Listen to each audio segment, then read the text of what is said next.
إن الحمد لله نحمده ونستعينه ونستغفره ونعوذ بالله من شرور أنفسنا ومن سيئات أعمالنا من يهده الله فلا مضل له ومن يضلل فلا هادي له أشهد أن لا إله إلا الله وحده لا شريك له وأشهد أن محمدا عبده ورسوله صلى الله عليه وعلى آله وأصحابه ومن تبعهم بإحسان إلى يوم الدين. قال الله تعالى في القرآن الكريم: أعوذ بالله من الشيطان الرجيم. يا أيها الذين آمنوا اتقوا الله حق تقاته ولا تموتن إلا وأنتم مسلمون. يا أيها الناس اتقوا ربكم الذي خلقكم من نفس واحدة وخلق منها زوجها وبث منهما رجالا كثيرا ونساء واتقوا الله الذي تساءلون به والأرحام إن الله كان عليكم رقيبا.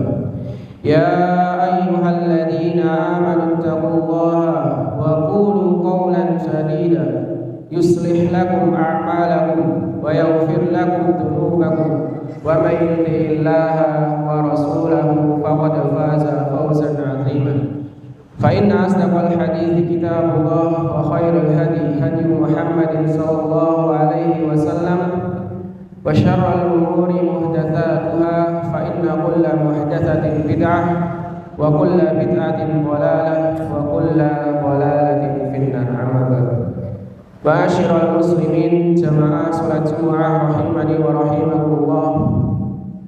Melalui mimbar khutbah ini, khatib selalu mewasiatkan kepada diri khatib pribadi dan kepada para jamaah seluruhnya untuk senantiasa meningkatkan kualitas ketakwaan kita kepada Allah Subhanahu wa taala, untuk senantiasa memperbaiki kualitas ketakwaan kita kepada Allah Subhanahu wa taala dengan sebenar-benar takwa, yaitu dengan menjalankan seluruh perintah-perintah yang telah Allah perintahkan dan menjauhi seluruh larangan-larangan dari Allah Subhanahu wa taala.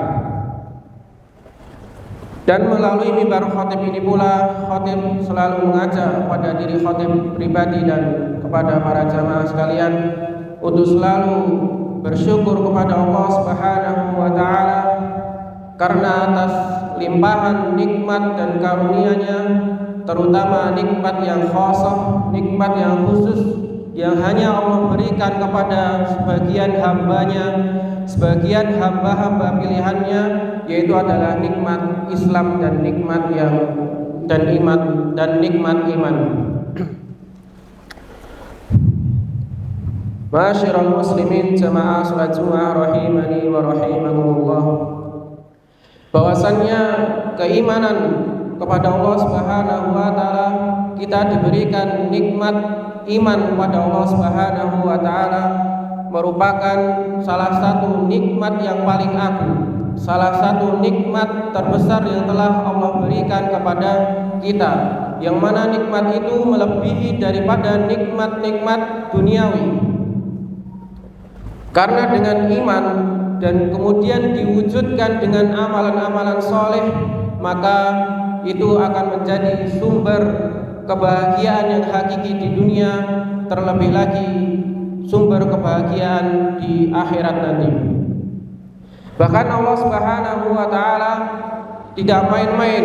Allah Subhanahu wa taala memberikan janji kepada hamba-Nya yang beriman, kemudian dengan iman tersebut dia wujudkan dengan amalan-amalan soleh, maka janji Allah akan balas dengan surga Firdaus, sebagaimana yang telah Allah janjikan di dalam Al-Quran: Innal ladzina amanu wa 'amilus solihati kanat lahum jannatul firdausi nuzulan.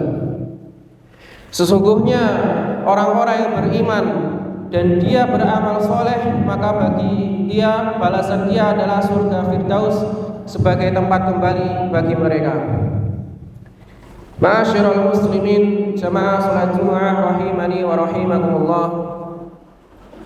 Balasan yang luar biasa yang Allah telah siapkan kepada orang-orang yang beriman, kepada orang-orang yang beriman kemudian dengan imannya itu ia wujudkan dengan amalan-amalan yang soleh, maka Allah akan balas baginya surga Firdaus, yang mana surga Firdaus ini adalah surga yang paling tinggi di antara surga-surga yang lainnya. Akan tetapi kita sebagai seorang mukmin, kita sebagai seorang yang mengaku beriman kepada Allah Subhanahu wa taala, maka hendaknya kita mengetahui, maka hendaknya kita menyadari bahwasannya tidaklah Allah Subhanahu wa taala membiarkan hambanya beriman sedangkan Allah tidak menguji mereka. Jadi Allah Subhanahu wa taala tidak akan membiarkan seorang mengatakan saya telah beriman kepada Allah Subhanahu wa taala tanpa Allah akan menguji, memberikan rintangan-rintangan kepada orang yang beriman tersebut.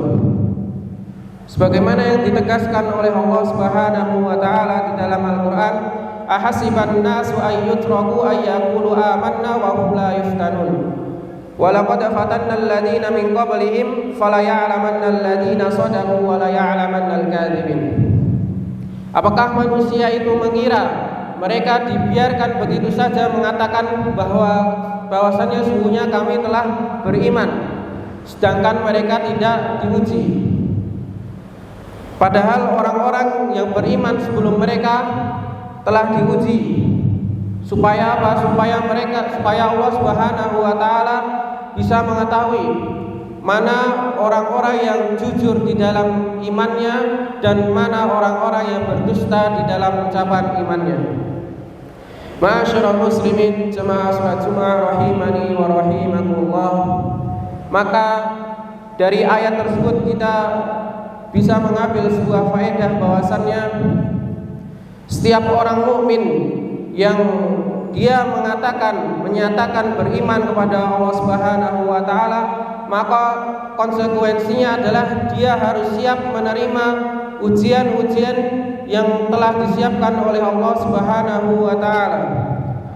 Maka dia harus siap menerima rintangan-rintangan yang akan datang dari Allah Subhanahu wa taala. Dan ujian ini bukan berarti untuk menghinakan seseorang.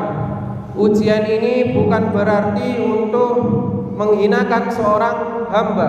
Akan tetapi ujian ini supaya mengetahui kualitas keimanan seseorang, supaya untuk mengetahui mana orang yang benar di dalam keimanannya dan mana orang yang dusta di dalam keimanannya.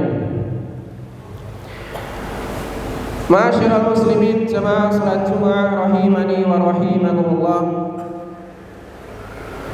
Oleh karena itu yang perlu kita ketahui bahwasannya ujian atau cobaan yang akan Allah berikan kepada seorang hamba itu macam-macam bentuknya. Salah satunya adalah ujian berupa perintah dari Allah Subhanahu wa taala.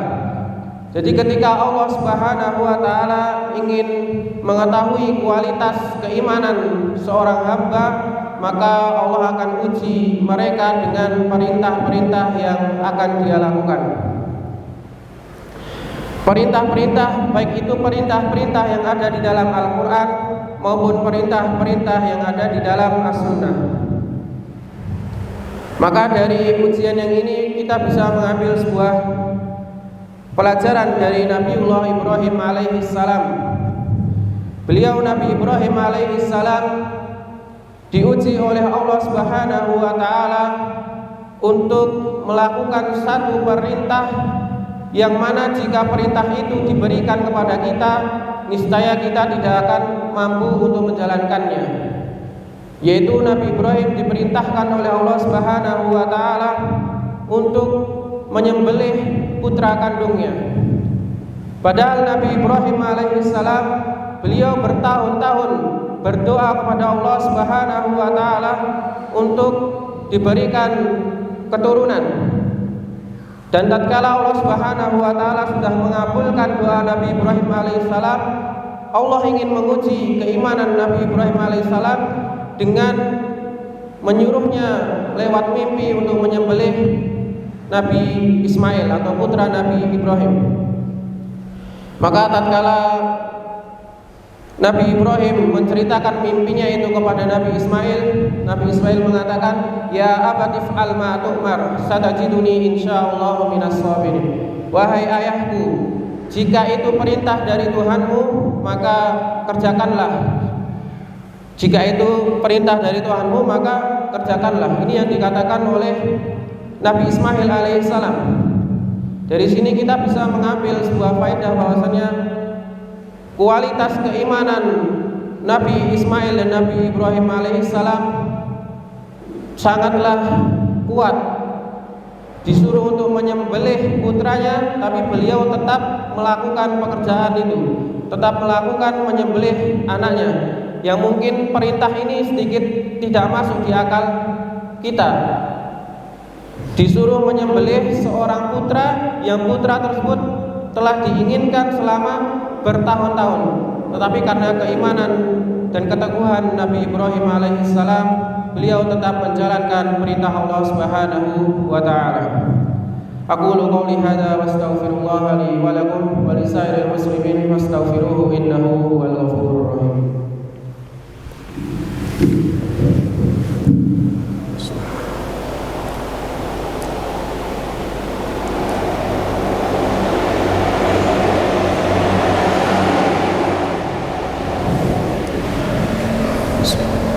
Alhamdulillahilladzi hadana li hadza wa ma kunna linahtadiya laula an hadana Allah.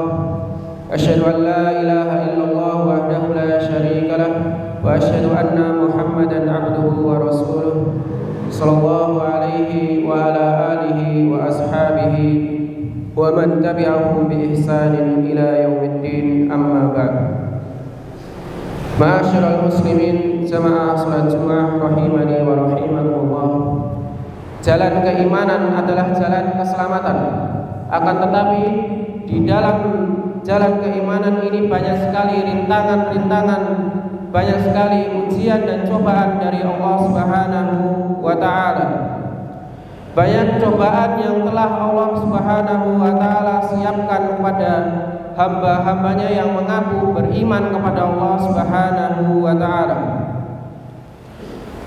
Bahkan Allah Subhanahu wa taala menyindir kepada orang-orang yang dia berkeyakinan dengan imannya itu dapat memasukkannya ke dalam surga tanpa harus melewati rintangan-rintangan dari Allah Subhanahu wa taala. Allah Subhanahu wa taala tegaskan di dalam Al-Qur'an, "Am hasibatum an tadkhulul jannata wa lamma ya'tikum mathalul ladzina khalu min qablikum massatuhumul ba'sa wa dharra wa zulzilu hatta yaqula ar-rasulu wal ladzina amanu ma'ah mata nasrullah ala inna nasrallahi qarib." Apakah mereka itu mengira bahwasannya dia akan dimasukkan ke dalam surga padahal belum datang kepada mereka cobaan sebagaimana telah datang kepada orang-orang sebelum mereka cobaan, sehingga dengan cobaan itu orang-orang yang beriman sebelum kita ditimpa oleh malapetaka, ditimpa oleh kesengsaraan, keimanan mereka diguncangkan oleh Allah Subhanahu wa taala, sampai-sampai Rasul dan orang-orang yang bersama Rasul ketika itu mengatakan, "Mata nasrullah, kapan datang pertolongan Allah? Ala inna nasrallahi qarib." Sesungguhnya pertolongan Allah itu sangat dekat.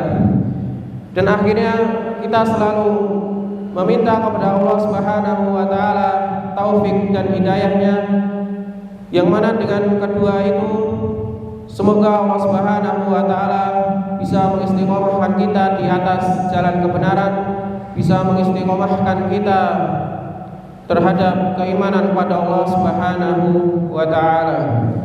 Innallaha wa malaikatahu yusalluna 'alan nabi ya ayyuhalladzina amanu sallu 'alaihi wa sallimu taslima. Allahumma ighfir lil muslimina wal muslimat wal mu'minina wal mu'minat al ahya'i minhum wal amwat innaka samii'un qaribun mujibud da'wat. اللهم أعز الإسلام والمسلمين وأذل الشرك والمشركين ودمر أعداء الدين واجمع كلمة المسلمين على الحق يا رب العالمين. اللهم انصر الإسلام والمسلمين. اللهم انصر الإسلام والمسلمين في فلسطين وفي كل مكان يا رب العالمين.